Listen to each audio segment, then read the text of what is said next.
Kano shuts down all MDA accounts effective immediately. Oyo residents devastated by Jigawa flood as victims recount losses. Police nab naval officer over murder in Abuja. On the foreign front, 15 dead as torrential rains batter India. Good evening and welcome to the news update on Trust Television. I am Aisha Salihu. The news in detail. The Kano State Governor, Abba Yusuf, on Wednesday directed the Accountant General of the state to close all ministries, departments and agencies' accounts with immediate effect. The governor gave the directive at a meeting with the chairman of the Kano State Internal Revenue Service and heads of MDAs. According to him, the decision was adopted to ensure that all government revenue is properly accounted for and utilized for the development of the state. And to the devastating effects of the flood, as floods waters continue to wreak havoc across towns and villages of Jigawa State, farmers are working hard to salvage what remains of their harvest in the water. Trust TV correspondent Idris Jibrin visited Oyo local government area of the state and now reports. Adamusani in Ganwar Kuka village of Oyo local government is like many other farmers whose farmlands were washed away by the flood. He and his children are now working hard to salvage this millet from the water, hoping to get at least 30% of what he harvested this year. Sakamakon ambaliyar ruwa da ta same mu a guraren da muke noman gero dawa. Planted a millet here, and the water has destroyed everything. So what we are doing here is to see what we can get out of the water, and if I'm lucky to get at least 30% out of 100, I think it will be fine for me. In addition to millet, these farmers say they have planted beans, sesame, rice, among others, but have all been destroyed by the heavy downpour that led to the severe flood. We have planted so many things like beans, rice, and many other crop, but they have all been destroyed. The only one we are managing to salvage is this millet. Many farming communities in Jigawa are now living in constant fear of food shortage. The situation authorities say is expected to worsen given the magnitude of the flood. Farmers are calling on government to provide permanent measures that will address the persistent flood disaster annually. Idris Jibrin, Trust TV News, Jigawa.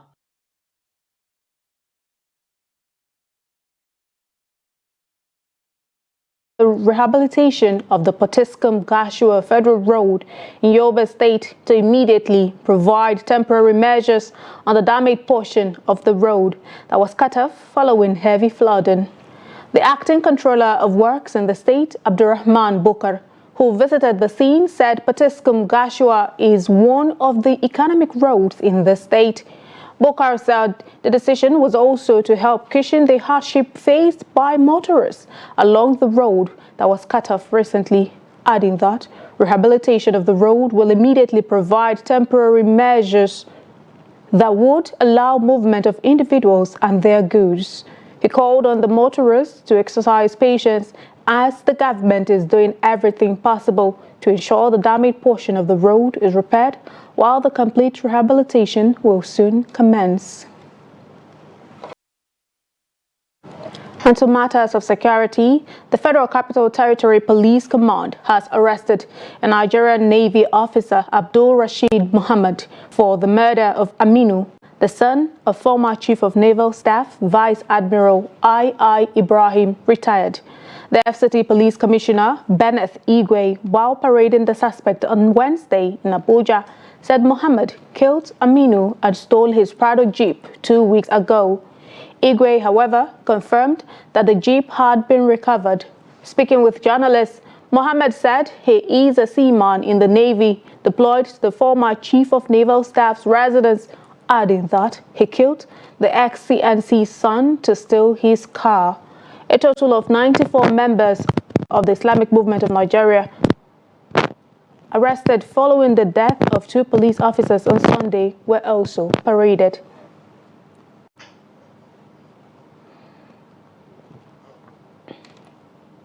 Meanwhile, police operatives have arrested a man for the murder of his neighbor's 4-year-old daughter in Enugu State.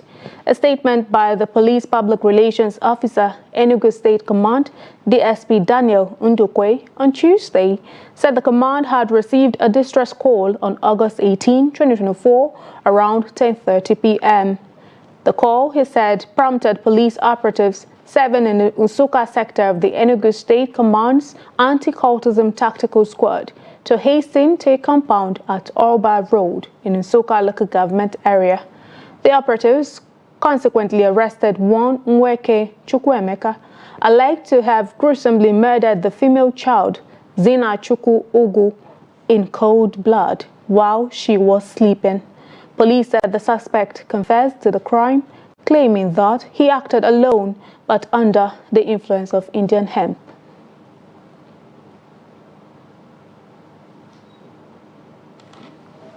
The Assistant Publicity Secretary of the People's Democratic Party in Bayelsa State, Amadine Tibiabi, has been arrested by men of the Zone 16 of the Nigerian police for alleged illegal possession of firearms. It was gathered that Tibiabi, an ex-militant who is currently undergoing interrogation, is being held at the Criminal Investigation Department of the Bayelsa State Police Command due to the lack of a detention facility at Zone 16. His arrest on Monday is a follow-up to a November 2021 incident in which one Richard Okon was arrested for alleged illegal possession of firearms at a wakekeep at Koluama community in southern Ijo local government area of Bayelsa State.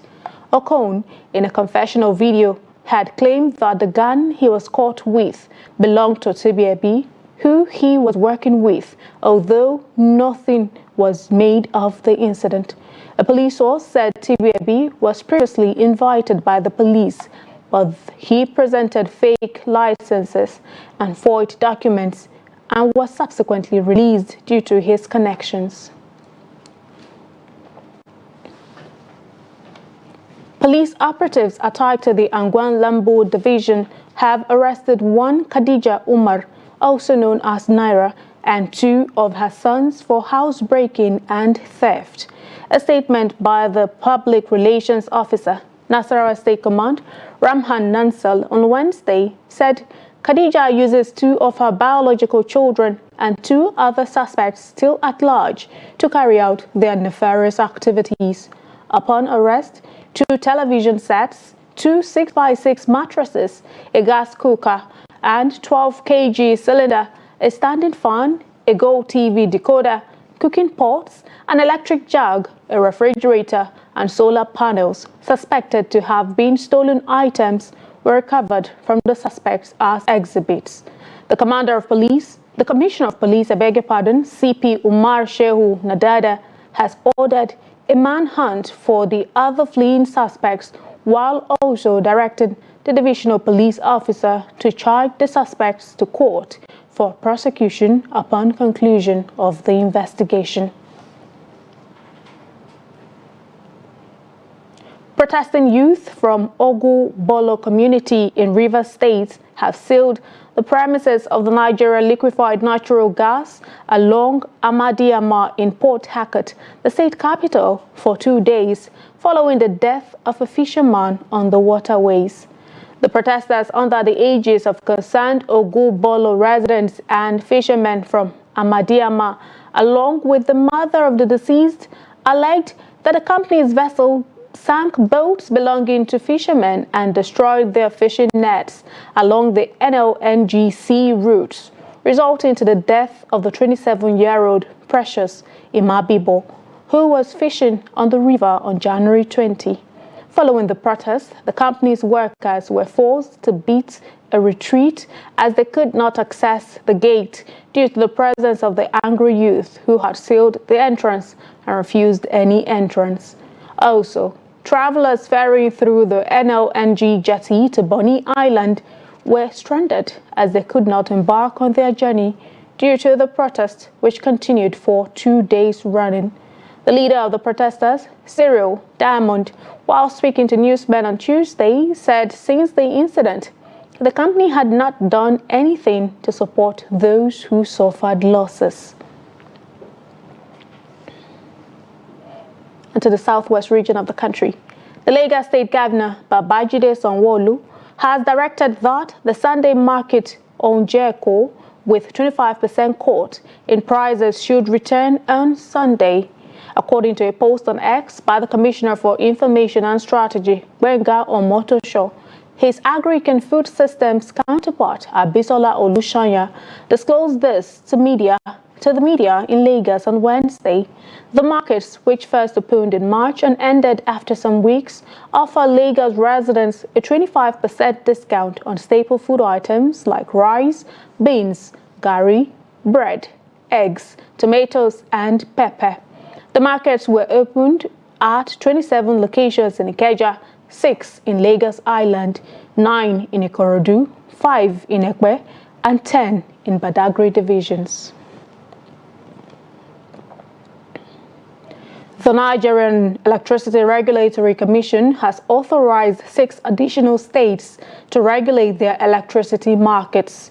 A statement by the regulator on Wednesday said the states have set up the electricity regulatory agencies and will be regulating the electricity market in their respective states. NERC said the move complied with the amended Constitution of the Federal Republic of Nigeria and the Electricity Act 2023 as amended. The EA also mandates any state that intends to establish and regulate intrastate electricity markets to deliver a formal notification of its processes and request NERC to transfer regulatory authority over electricity operations in the state to the state regulator. The states are Enugu, Ekiti, Ondo, Imo, and Oyo.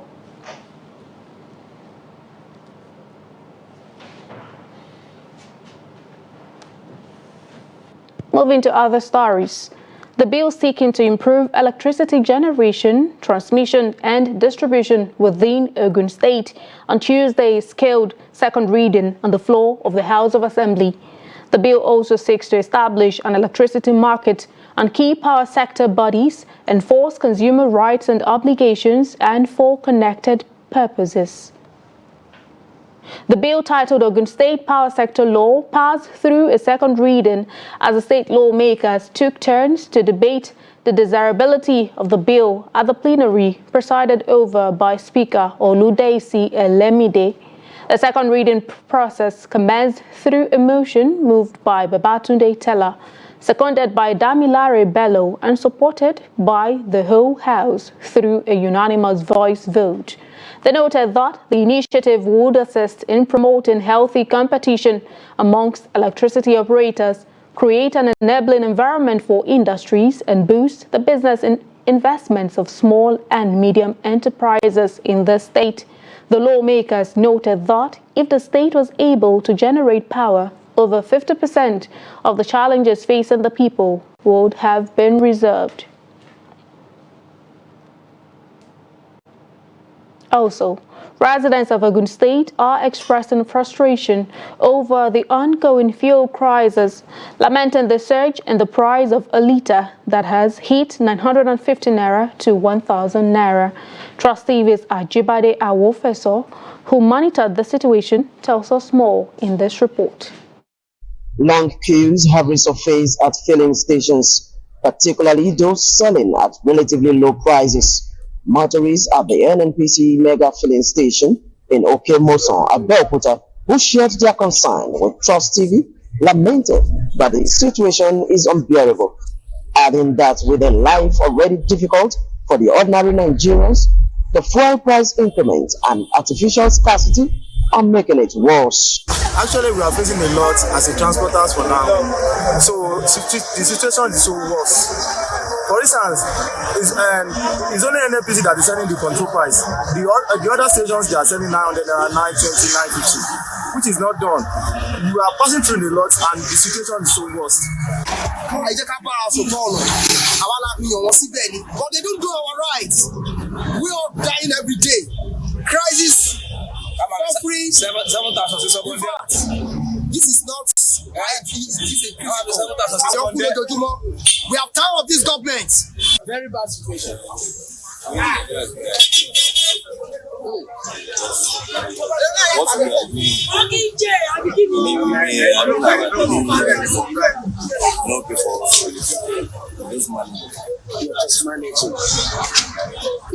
Residents are urging the federal and state government to find a lasting solution to the crisis, warning that inaction could lead to Nigerians taking matters into their own hands. To set the real facts, tell the government,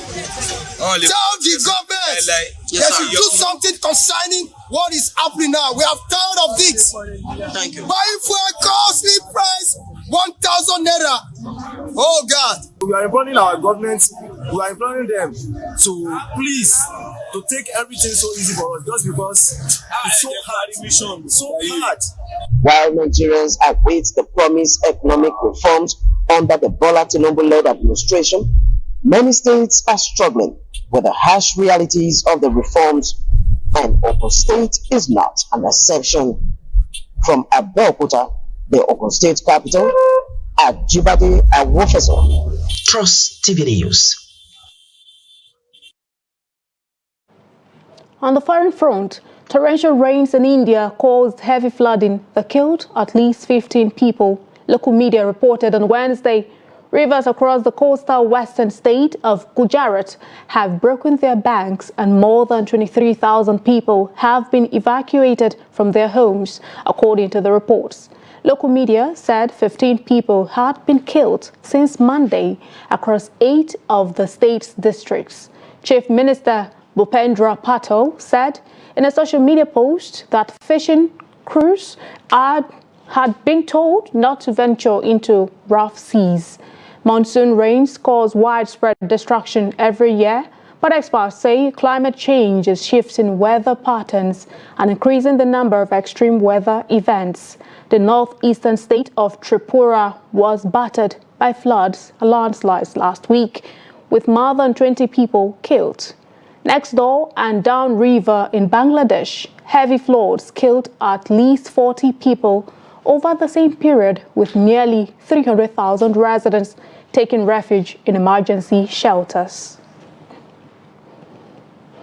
Still on the foreign scene, Iran's supreme leader opened the door Tuesday to renewed negotiations with the United States over Tehran's rapidly advancing nuclear program, telling the country's civilian government there were no barriers to engaging with its enemy. Ayatollah Ali Khamenei's remarks set clear red lines for any talks taking place under the government of reformist President Masoud Pezeshkian, and renewed his warnings that America wasn't to be trusted. But his comments mirror those around the time of Iran's 2015 nuclear deal with world powers, which saw Tehran's nuclear program greatly curtailed in exchange for the lifting of economic sanctions. Khamenei also warned Pezeshkian's cabinet not to trust the United States. He has occasionally urged talks or dismissed them with the U.S. after then-President Donald Trump unilaterally withdrew America from the deal.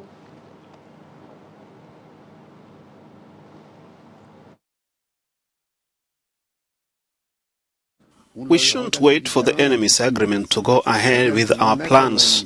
This doesn't, however, conflict with working with that enemy in some areas.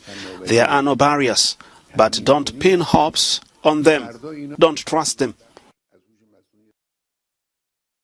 Lastly, on the foreign scene, 2 months after Kenyan police officers landed in Haiti, they are yet to receive their deployment allowances. A leading Kenyan media reported that families of the officers were unable to take their children to school due to lack of pay by the United Nations, which approved the deployment to Haiti. About 400 Kenyan officers landed in the Caribbean nation for a multinational mission aimed at supporting the Haitian police in its fights against gangs. The United States ambassador to Kenya said on Tuesday the officers will be remunerated by Friday. Her remark came one day after the Kenya National Police Service said it was working to ensure continued support to its deployed officers. Last September, the United States pledged $100 million to the mission. Main contributors are Canada, France, and the United States of America. And in sports, Italian Serie A Udinese has parted ways with Nigeria Super Eagles winger Isaac Success after 3 years of meritorious service. The club on Tuesday announced the decision via its social media handle and wished the player success in his future endeavor. Udinese Calcio announced that it has reached and signed agreement for the consensual terminations of contract with Isaac Success. During his 3-year stay, Success scored 4 goals in 79 appearances for the Italian Serie A side. That's about it on the news update on Trust Television at this hour. Do not forget, you can always follow us across all of our social media platforms and also join our YouTube live stream for more news, programs, and documentary. I am Aisha Salihu. Thank you so much for your time. Join us again.